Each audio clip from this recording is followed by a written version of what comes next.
मेरा पूरा ध्यान देश के विकास की स्पीड और स्केल पर को और बढ़ाने पर ही लगा हुआ है। अगर मैं सिर्फ 75 दिन का हिसाब दूं आपको,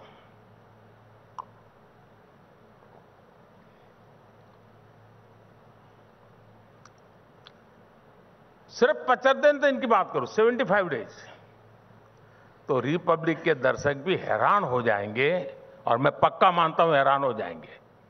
यहां कुछ लोग नहीं होंगे। देश में किस स्पीड पर काम हो रहा है। पिछले 75 डेज में मैंने करीब करीब 9 लाख करोड़ रुपए के प्रोजेक्ट का शिलान्यास और लोकार्पण किया है।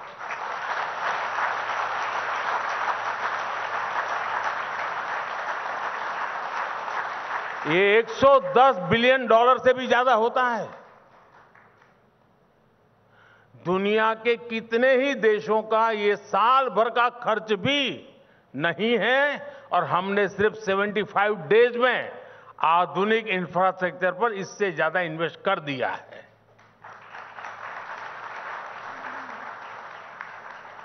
पिछले 75 दिन में देश में 7 नए एम्स का लोकार्पण हुआ है, 4 मेडिकल और nursing college, 6 national research lab शुरू हुई है, 3 आईआईएम, 10 आईआईटी, 5 एनआईटी के परमानेंट कैंपस या उनसे जुड़ी सुविधाओं का शिलान्यास और लोकार्पण हुआ है, 3 ट्रिपल आईटी, 2 आईसीआर और 10 सेंट्रल इंस्टीट्यूट का शिलान्यास और लोकार्पण हुआ है। स्पेस इंफ्रास्ट्रक्चर से जुड़ी 1800 करोड़ रुपए की परियोजनाओं का लोकार्पण किया गया है। इन्हीं 75 दिनों में 55 पावर प्रोजेक्ट्स का उद्घाटन या शिलान्यास हुआ है। काकरापार परमाणु ऊर्जा प्लांट के 2 नए रिएक्टर राष्ट्र को समर्पित किए गए हैं। कल्पकम में स्वदेशी फास्ट ब्रीडर रिएक्टर की कोर लोडिंग की शुरुआत हुई है और ये एक बहुत बड़ा रिवॉल्यूशनरी काम है। तेलंगाना में 1600 मेगावाट के थर्मल पावर प्लांट का लोकार्पण हुआ है। झारखंड में 1300 मेगावाट के थर्मल पावर प्लांट का लोकार्पण हुआ है। यूपी में 1600 मेगावाट के थर्मल पावर प्लांट का शिलान्यास हुआ है। यूपी में ही 300 मेगावाट के सोलर पावर प्लांट का शिलान्यास हुआ है। इसी कालखंड में यूपी में ही अल्ट्रा मेगा रिन्यूएबल पार्क का भी शिलान्यास हुआ है। हिमाचल में हाइड्रो पावर प्रोजेक्ट का शिलान्यास हुआ है। तमिलनाडु में देश के पहले green hydrogen fuel cell vessel को लॉन्च किया गया है। यूपी के मेरठ सिंभावली ट्रांसमिशन लाइन्स का उद्घाटन हुआ है। कर्नाटका के कोप्पल में विंड एनर्जी जोन के ट्रांसमिशन लाइसेंस का उद्घाटन किया गया है। इन्हीं 75 दिनों में भारत के सबसे लंबे केबल आधारित ब्रिज का लोकार्पण हुआ है। लक्षद्वीप तक अंडर सी ऑप्टिकल केबल के काम को लोकार्पण करके पूरा करके लोकार्पण किया गया है। देश के 550 से ज्यादा रेलवे स्टेशनों को आधुनिक बनाने का काम शुरू हुआ है। 33 नई ट्रेनों को हरी झंडी दिखाई गई है। रोड ओवरब्रिज अंडरपास की 1500 से ज्यादा परियोजनाओं का शुभारंभ हुआ है। देश के 4 शहरों में मेट्रो से जुड़ी 7 परियोजनाओं का लोकार्पण किया गया है। कोलकाता को देश के पहले अंडर वाटर मेट्रो की सौगात मिली है। पोर्ट डेवलपमेंट की 10,000 करोड़ रुपए की 30 परियोजनाओं का लोकार्पण और शिलान्यास हुआ है। पिछले 75 दिनों में ही किसानों के लिए दुनिया की सबसे बड़ी स्टोरेज स्कीम शुरू हुई है। 18,000 कोऑपरेटिव के कंप्यूटराइजेशन के काम को पूरा कर दिया गया है। किसानों के बैंक खातों में 21,000 करोड़ रुपए से ज्यादा ट्रांसफर हुए हैं। और रिपब्लिक टीवी के दर्शकों को मैं याद दिला दूं कि ये वो प्रोजेक्ट हैं जिसमें मैं शामिल रहा हूं।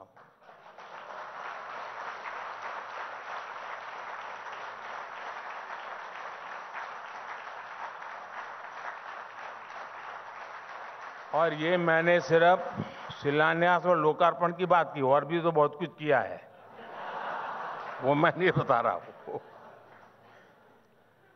इसके अलावा मेरे सरकार के बाकी मंत्री, बीजेपी एनडीए की दूसरी सरकारों की लिस्ट अगर मैं बोलता जाऊंगा तो मैं नहीं मानता हूं आप सुबह की चाय का इंतजाम किया है कि नहीं किया है।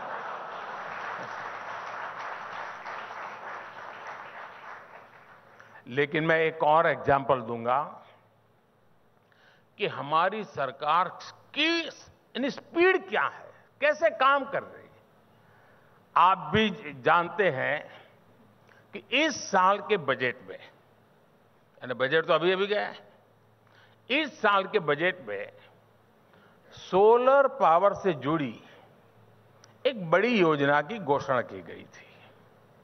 बजट की घोषणा के बाद पीएम सूर्यघर मुफ्त बिजली योजना को कैबिनेट से मंजूरी देने में, लॉन्च करने में 4 सप्ताह से भी कम का समय गया है।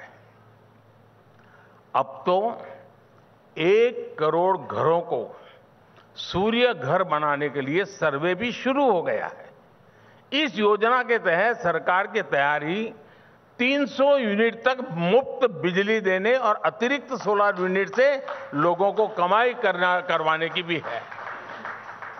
आज देशवासी हमारी सरकार की स्पीड और स्केल को अपनी आंखों से देख रहे हैं, महसूस कर रहे हैं, और इसलिए ही वो कह रहे हैं एक बार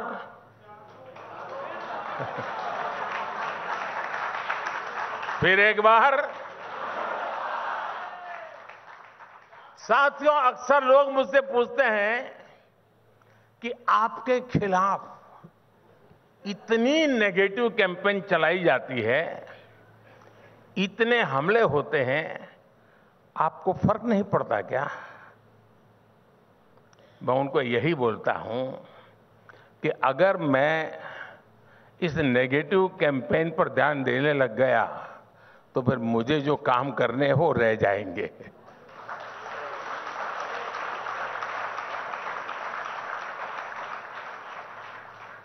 मैंने 75 दिन का रिपोर्ट कार्ड आपके सामने रखा है, लेकिन साथ ही मैं अगले 25 साल का रोड मैप भी लेकर चल रहा हूं,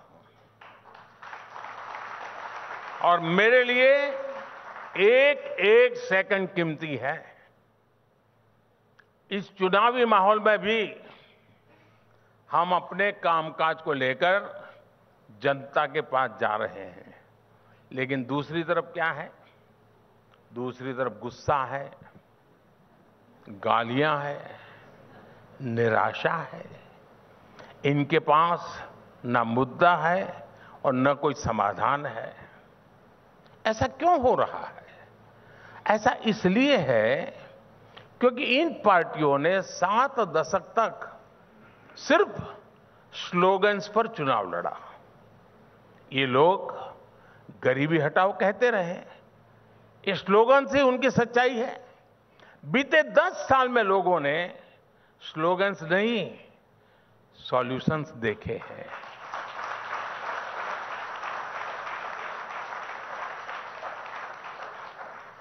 खाद्य सुरक्षा हो या खाद कारखानों को फिर से शुरू करना हो, लोगों को बिजली देनी हो या बॉर्डर इंफ्रास्ट्रक्चर को मजबूत करना हो, लोगों के लिए आवास योजना बनाने से लेकर आर्टिकल 370 को हटाने तक हमारी सरकार ने सारी प्राथमिकताओं को एक साथ लेकर काम किया है। साथियों, रिपब्लिक टीवी का सवालों के साथ बहुत पुराना रिश्ता रहा है। Nation wants to no.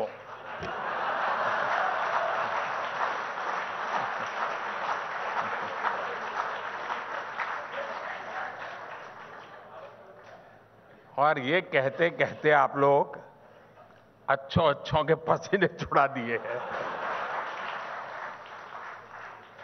पहले देश में सवाल होता था कि आज देश कहां है, देश किस हालत में है। लेकिन देखिए, बीते 10 वर्षों में ये सवाल कैसे बदल गए हैं। 10 साल पहले लोग बोलते थे हमारी इकोनॉमी का अब क्या होगा? आज लोग पूछते हैं हम कितनी जल्दी तीसरी सबसे बड़ी इकोनॉमी बनेंगे। 10 साल पहले लोग बोलते थे हमारे पास ये विकसित देशों वाली टेक्नोलॉजी कब आएगी? आज लोग विदेशों से आने वालों से पूछते हैं आपके यहां डिजिटल पेमेंट नहीं होता है क्या?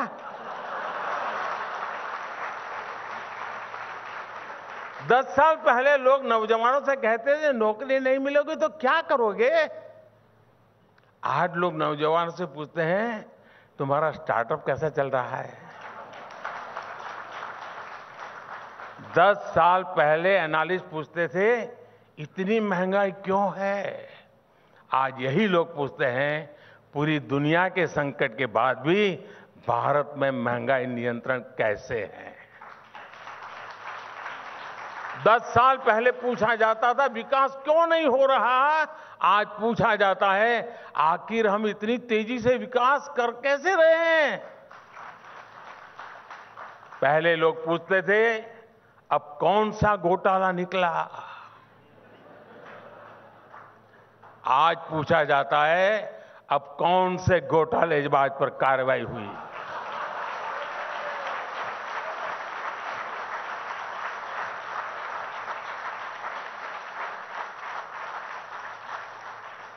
पहले मीडिया के साथी पूछते थे कहां है बिग बैंग रिफॉर्म्स, आज पूछा जाता है इलेक्शन टाइम बजट में भी रिफॉर्म्स कैसे आ रहे हैं?